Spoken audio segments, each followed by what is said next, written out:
Hello students, आप सभी का मेरे यूट्यूब चैनल में स्वागत है। और आज हम लोग क्लास 10th का मैथ पढ़ेंगे, ठीक है, जिसमें आपका क्वेश्चन नंबर है ना, क्वेश्चन नंबर है आपका 8। और ठीक है, तो इसके पिछले वीडियो में एक्सरसाइज 13.3 का क्वेश्चन नंबर 7 तक बनाए थे और आज क्या है, क्वेश्चन नंबर 8 बनाना है। ठीक है, तो देखिएगा, इसमें 8वां जो क्वेश्चन कर रहा है, ठीक है, इसमें क्वेश्चन कर रहा है कि 6 सेंटीमीटर चौड़ी और 1.5 मीटर गहरी एक नहर में पानी की चाल जो है 10 किलोमीटर प्रति घंटा है ना।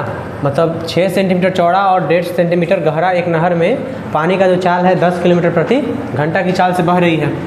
तो कह रहा है कि 30 मिनट में यह नहर कितने क्षेत्रफल की सिंचाई कर पाएगी, यानी कि 30 मिनट में यह नहर कितना क्षेत्रफल का है ना सिंचाई कर पाएगा, जबकि सिंचाई के लिए 8 सेंटीमीटर गहरे पानी की आवश्यकता है। यानी कि सिंचाई के लिए कम से कम कितना पानी गहराई चाहिए, 8 सेंटीमीटर। तो देखिएगा, इसमें आपको सबसे पहले देखिए, चूँकि नहर का दिया हुआ है, नहर का है ना चौड़ाई दिया है कितना 6 सेंटीमीटर, ऊंचाई दिया है, गहराई दे दिया है 1.5 मीटर। ठीक है, तो सॉरी 6 मीटर दिया ना, 6 मीटर, ठीक है 6 मीटर है। तो पहले तो आपको देखिए इसकी लंबाई बताना होगा। क्या बताना है, लंबाई। तो देखिए प्रश्न क्या कहता है आपका, प्रश्न से, ठीक है, प्रश्न क्या कहता है, प्रश्न कह रहा है क्या कि नहर में जो पानी का चाल है ना, नहर में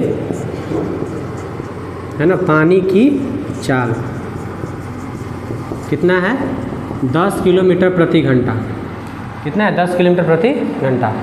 उसके बाद ठीक है, समय भी दिया हुआ है, समय दे दिया है कितना, समय दिया है 30 मिनट। कितना दिया है, 30 मिनट। तो देखिए किलोमीटर प्रति घंटा में, तो इसको भी घंटा में बदलेंगे तो कितना से भाग देंगे, 60 से, तो कितना हो जाएगा 1/2 घंटा। ठीक है, तो देखिए अगर हम इसका दूरी निकालते हैं तो लिखेंगे ना, इसलिए दूरी बराबर, तो दूरी बराबर क्या हो जाएगा, चाल गुने समय होता है ना फॉर्मूला। तो चाल का मान कितना है 10 और समय कितना आ गया 1/2, यानी कितना 5, यानी कितना आ गया 5 किलोमीटर। क्या आ गया, इसका लंबाई आ गया है ना। इसको मीटर में बदलेंगे तो कितना आ जाएगा 5000 मीटर। तो ये आ गया नहर का लंबाई, चौड़ाई और ऊंचाई। तो पहले क्या करेंगे, पता लगा लें कि नहर में कितना पानी अटता है ना। तो लिख देंगे, अब नहर में पानी का आयतन बराबर एल है, बी है, एच है, तो क्या लगेगा एल गुने बी गुने एच। तो एल का मान कितना आ गया 5000 गुने, बी का मान 6 है और एच का मान 1.5 है। हटाएंगे तो 1 0 नीचे आ जाएगा, 1 0 से 0 कट गया, तो कितना बचा आपका आ जाएगा 5 36, यानी 15 × 45, यानी कितना 45 है ना, 45,000 सेंटीमीटर क्यूब। ठीक है, 45,000 मीटर क्यूब। ये क्या आ गया, नहर में पानी का आयतन आ गया। ठीक है, तो देखिए ये नहर में पानी का आयतन आ गया और ये क्वेश्चन कह रहा है कि सिंचाई के लिए 8 सेंटीमीटर गहरे पानी की आवश्यकता है ना। तो लिखेंगे ना, जब नहर का पानी खेत में आ रहा है तो नहर के पानी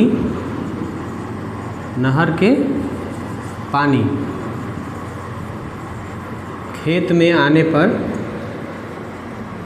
में आने पर इसका ऊंचाई कितना हो जा रहा है, ऊंचाई दे रहा है आपका 8 सेंटीमीटर। कितना दे रहा है, 8 सेंटीमीटर। ठीक है, तो 8 सेंटीमीटर को मीटर बदल दीजिए तो क्या हो जाएगा 8/100 मीटर है ना। निकालने के देखिए कह रहा है कि मतलब कितना मिनट, मतलब कितने मिनट में है ना, 30 मिनट में कितना क्षेत्रफल सिंचाई कर पाएगा। तो पहले हम नहर के आयतन निकाले, पानी का आयतन निकाले, इतना टोटल पानी है। जब खेत में पानी आ रहा है तो 8 सेंटीमीटर गहराई चाहिए, गहराई कितना हो जा रहा है 8 सेंटीमीटर। तब पूछा है खेत का क्षेत्रफल बताइए, है ना। तो क्या पूछा है, खेत का क्षेत्रफल क्या बताना है, यही बताना है। ठीक है, तो जितना देखिए कह रहा है कि अगर सोचेंगे तो देखिए खेत का जो आयतन होगा, खेत का आयतन क्या होगा, पानी के आयतन के बराबर होगा, है ना। खेत का आयतन किसके बराबर होगा, पानी के आयतन के। तो खेत का आयतन क्या हो जाएगा, एल गुने बी गुने एच बराबर, पानी का आयतन तो पता है कितना 45,000 मीटर क्यूब आया था। ठीक है, पानी का आयतन भी आ गया। देखिए तो इसमें हम लोग को खेत का एल भी तो नहीं पता है ना, ऊंचाई पता है तो ऊंचाई की मान रख देंगे ना, L गुने B गुने 8/100 अब बराबर क्या हो गया 45,000। ठीक है, तो क्या हो जाएगा, L गुने B बराबर हो जाएगा 45,000। देखिए भागे में उधर है तो गुना में हो जाएगा, गुना में इधर आएगा तो भागा में हो जाएगा, 8 बार में। ठीक है, तो आ जाएगा आपका 45,000 और 100 से गुना है तो 2 जीरो और बढ़ जाएगा, और ठीक है बटा में 8, इसको काटेंगे तो आ जाएगा आपका 8×5 = 40, है ना, यानी कि 5,625 मीटर, है ना, स्क्वायर। क्या जाएगा 5,625 मीटर स्क्वायर, इसका क्या आ जाएगा क्षेत्रफल आ जाएगा, यानी कि 30 मिनट में, है ना, जो है ना पानी कितना सिंचाई हो पाएगा 5,625 मीटर स्क्वायर।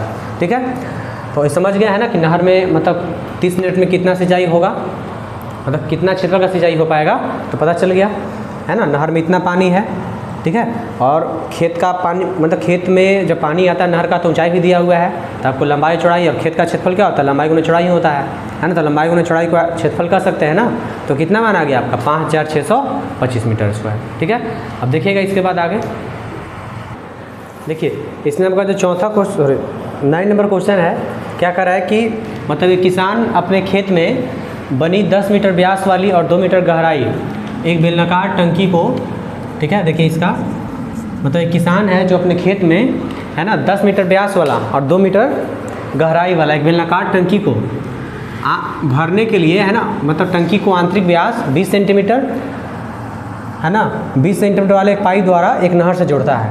यानी कि एक टंकी है ना, बेलनाकार है, इसका व्यास 10 मीटर और ऊंचाई क्या है, मैंने गहराई 2 मीटर है, और इसको एक मतलब ऐसा पाइप है जिसका आंतरिक व्यास दिया हुआ है 20 सेंटीमीटर, है ना, उससे मतलब जोड़ा जाता है। तो कह रहा है कि पाइप में पानी की चाल 3 किलोमीटर प्रति घंटा की चाल से चल रहा है, कितना 3 किलोमीटर प्रति घंटा की चाल हो तो कितने मिनट बाद पानी का टंकी भर जाएगा।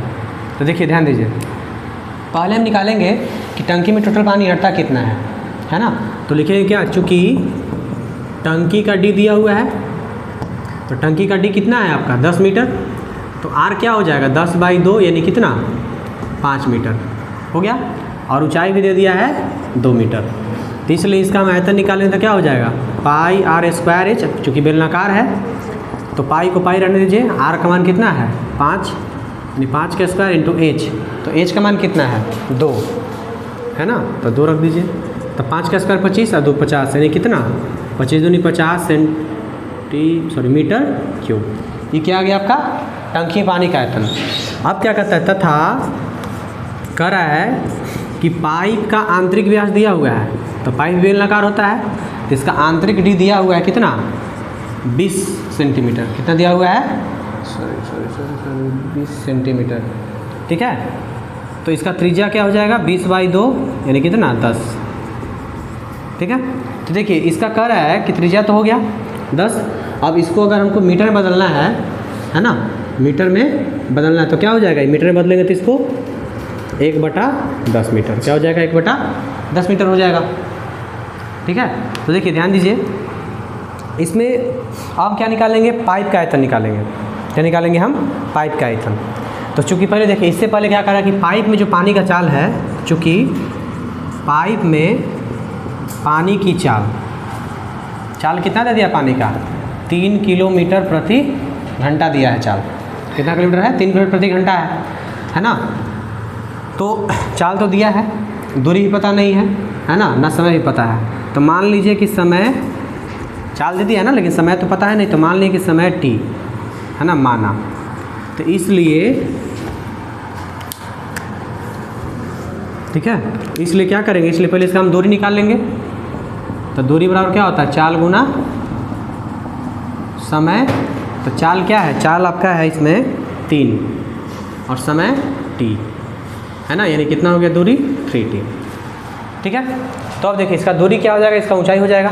अब देखिए ध्यान दीजिए, चूँकि देखिए पाइप का जो आयतन होगा, पाइप का आयतन और टंकी का आयतन क्या होगा, बराबर होना चाहिए, टंकी का आयतन है ना, तो पाइप का आयतन और टंकी का आयतन क्या है, बराबर है, तो पाइप का आयतन क्या होगा, देखिए पाइप का आयतन तो हम लोग का आया है नहीं, पाइप का आयतन क्या निकालेंगे πr²h, और टंकी का है 50 पाई पहले से ही, देखिए टंकी का आयतन कितना है 50 पाई और पाइप का है πr²h, तो पाई से पाई तो कट गया पहले ही, है ना। और आर, तो आर का मान कितना है इसका, 1/10, यानी कि 1/10 का स्क्वायर गुने, है ना, एच, तो एच का मान कितना आ गया, दूरी है ना, पाइप का जो दूरी है वही ऊंचाई है, तो कितना हो जाएगा 3t, ठीक है, 3t बराबर 50, ठीक है। तो इसमें अगर हम t को अगर मान लीजिए, इस सब तो मीटर में है, तो इसको ही बदलेंगे तो कितना हो जाएगा आपका 1/10 यानी कि 1/100 गुने, और 3t को बदलेंगे तो क्या हो जाएगा 3000t हो जाएगा बराबर 50। तो 2 जीरो से 2 जीरो कट गया, 1 जीरो से 1 जीरो कट गया, यानी t बराबर हो जाएगा 5, इधर गुना में नीचे आएगा तो भागा में, यानी कि t बराबर कितना आ गया 5/3 घंटा, कितना आ गया 5/3 घंटा आ गया, ठीक है। तो देखिए t बराबर 5/3, इसको मिनट बदलने के लिए क्या करेंगे 60 से गुना करेंगे, तो 3 से कितने बार कटेगा 20 बार में, यानी कि 20 × 100 मिनट, ये क्या है इसका ही आंसर आ गया, ठीक है। यानी कि देखिए पूछा था कि कितने मिनट में कितने समय बाद टंकी पूरा भर जाएगा, तो कितने समय बाद 100 मिनट बाद, यानी कि है ना 100 मिनट बाद टंकी क्या हो जाएगा पूरे तरीके से भर जाएगा, ठीक है। तो इस तरीके से आपका एक्सरसाइज 0.3 का है ना क्वेश्चन नंबर 9 तक हो गया, है ना। और आप मतलब इसके अगले वीडियो में है ना आपका एक्सरसाइज 13.4 है ना शुरू किया जाएगा, ठीक है। तब तक आप इसको रिवाइज कीजिए और आपको अगले वीडियो में है ना 13.4 शुरू होगा।